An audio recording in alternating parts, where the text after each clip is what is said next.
But let's read these verses at the beginning of the book of Ruth. In the days when the judges ruled, there was a famine in the land. So a man from Bethlehem in Judah, together with his wife and 2 sons, went to live for a while in the country of Moab. The man's name was Elimelech. His wife's name was Naomi, and the names of his 2 sons were Mahlon and Chilion. They were Ephrathites from Bethlehem, Judah, and they went to Moab and lived there.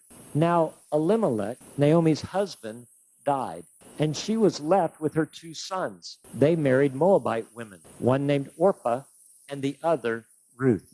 After that, there about 10 years, both Mahlon and Chilion also died, and Naomi was left without her 2 sons and her husband.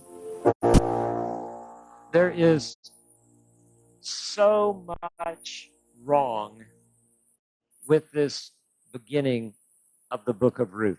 And actually, there's at least 3 things that are totally wrong with the beginning of the book of Ruth. The first was there was a famine in Bethlehem.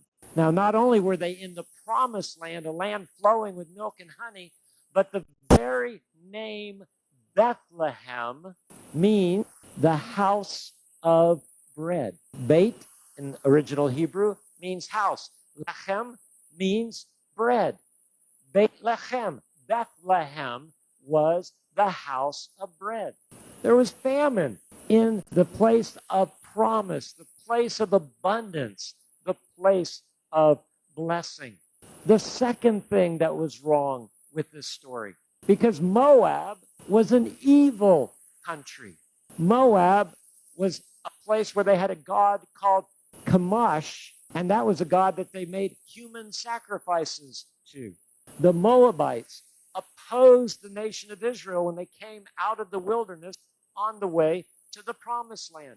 And the third thing that's wrong with this story is that Elimelech and his sons die. The name Elimelech, Eli, my God, Melech, king. His name means my God is king. And yet he gets to a foreign land and he dies. And then his sons die. After her husband dies and after her sons die, Naomi makes a decision. It's better for me to go back and be poor in Bethlehem than to remain in Moab. And so she calls her daughters-in-law and says, I'm going back to Bethlehem. You stay here with your families because there's nothing for you in Bethlehem. And Orpah goes back to her family. But Ruth says this, I'm going with you. Your people will be my people, and your God will be my God. Eventually, Ruth meets Boaz, but Boaz had to make some arrangements, but he was chosen. He was a kinsman redeemer. He was a near relative, so he could marry Ruth and carry on the family name of Elimelech. Eventually, they get married, and Ruth has a child. The child of Ruth and Boaz was named Obed. And in Ruth chapter 4, at the end of the book of Ruth, we read that Obed was the father of Jesse, and Jesse was the father of David, who became king of all Israel and the ancestor of Jesus.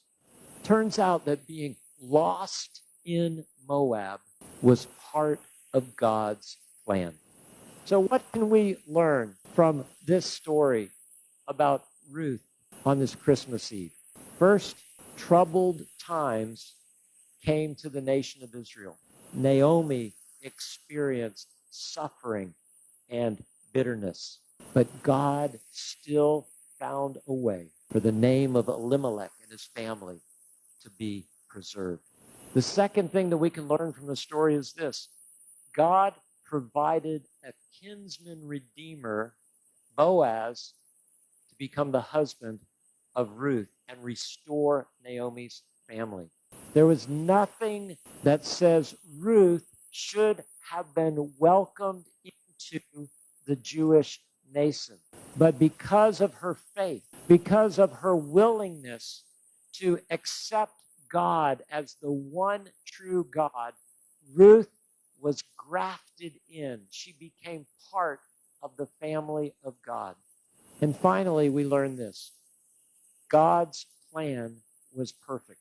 The lineage of King David and of Jesus himself came through Boaz and Ruth.